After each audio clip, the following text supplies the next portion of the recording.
La antigua Grecia. ¿Cuándo inició? La antigua Grecia comenzó en el año 1200 a.C. hasta el año 146. Grecia estaba ubicada en el sureste de Europa entre el mar Mediterráneo y el mar Egeo, el cual están conformados por una península y un conjunto de islas, lo que hoy en día se conoce como Grecia. Los romanos le dieron por nombre a sus ciudades polis, las cuales las más importantes fueron Esparta y Atenas. Cada polis era independiente, o sea, tenía su propio gobierno, y estaban conformadas por la ágora, la acrópolis, teatro, murallas y Parteón.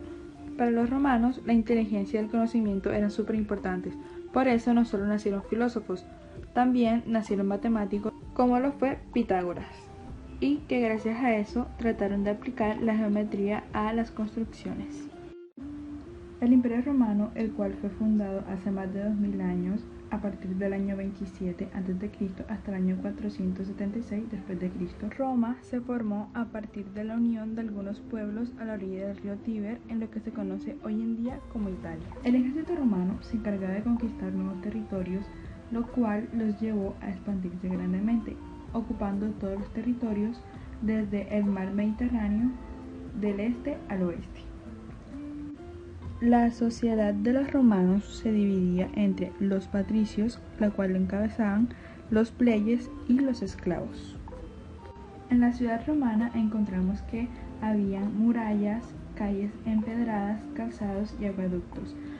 Los romanos fueron tan buenos constructores que hasta el día de hoy podemos ver que sus obras aún siguen en pie. Características de la arquitectura griega. La arquitectura griega es fundamentalmente dintelada, aunque conocen la bóveda, pero estos no la utilizan. Es monumental, pero no colosal como en Egipto.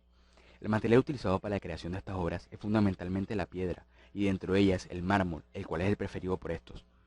El templo es el edificio más significativo de la arquitectura griega. Se construye bajo unos principios o normas, conocidos como orden o estilo, que están basados en la columna. Estos órdenes arrancan desde las raíces del arte griego, la raíz doria y la raíz jonia. A esto se les añade el orden corintio. El dórico es un orden más sobrio que da una sensación de mayor pesadez. Se ha relacionado con el hombre, es el orden idílico. El jónico es más fino y rico, se ha relacionado con lo femenino. Por otra parte, el corintio es más ornamental. Estos templos están situados en los grandes santuarios de Delfos, Eleusis, Atenas, Delos, Epidauro, Mileto, Efeso, entre otros. También en las polis, convirtiéndose en su centro. Este edificio está cerrado en sí mismo, tipológicamente, y también por lo que este significa. La Acrópolis. La Acrópolis conserva restos de templos jónicos y dóricos, ya totalmente configurados. Su origen está en la época micénica, en la que estaba amurallada y tenía un claro sentido defensivo. Resistió durante mucho tiempo, pero en el 480 a.C. fue destruida por los persas, acabando con todas las obras que ya se habían empezado a construir. El teatro griego.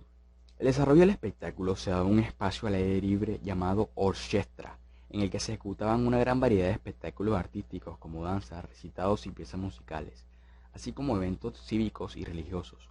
Fue a través del teatro griego que se presentaron por primera vez los géneros teatrales drama, comedia y tragedia, inspirados principalmente en aspectos de la sociedad como las guerras entre las polis, las guerras médicas o el conjunto de creencias sobre la mitología griega y los dioses del Olimpo. Estos estaban apoyados sobre las faldas de la montaña o colinas, aprovechando el desnivel que proporcionaba el terreno. La casa griega. La casa griega se organizaba en torno a un patio central y solía ser de adobe. Las casas más humildes tenían un piso bajo con dos piezas pequeñas y un piso alto al que se subía por una escalera exterior.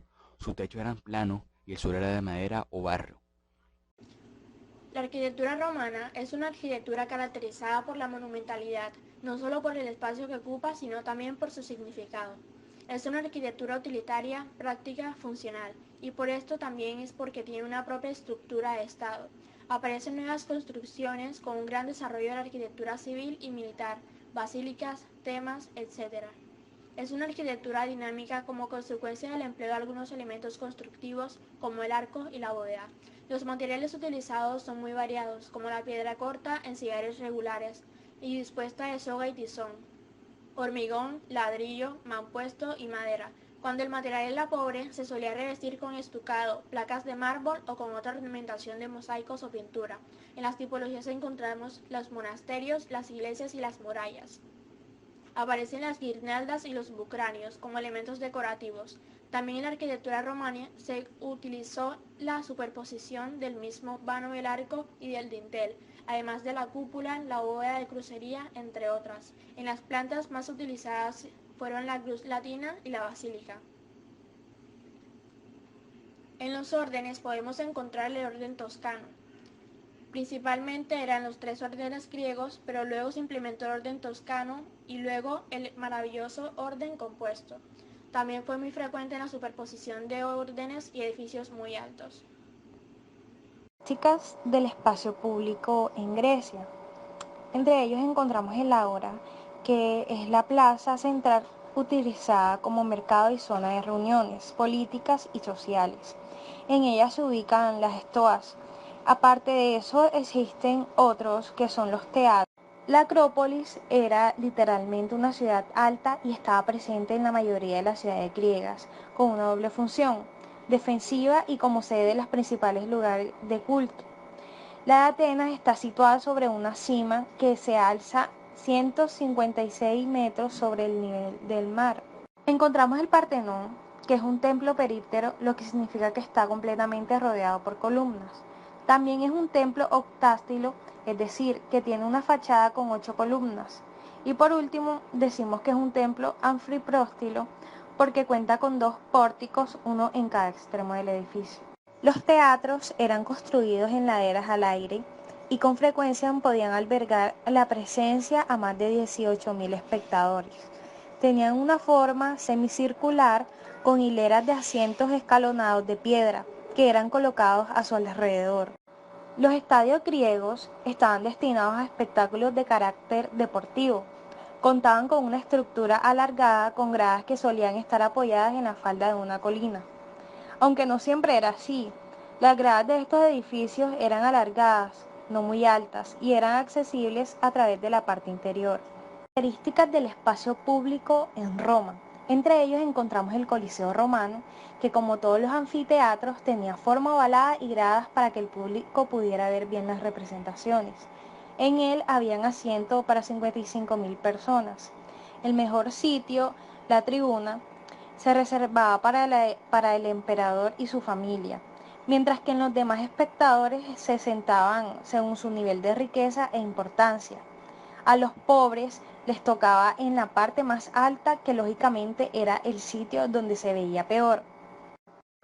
También encontramos el teatro romano, que es una construcción típica del Imperio Romano, generalizada por todas las provincias del imperio y que tenía una finalidad de servir para la interpretación de actos teatrales del periodo clásico. Este tenía un frente escénico compuesto por una doble fila de columnas, orchestra, que era un semicírculo ubicado frente a la escena en el cual se sentaban las autoridades y cantaba el coro. Aditus conformaban los pasillos laterales para entrar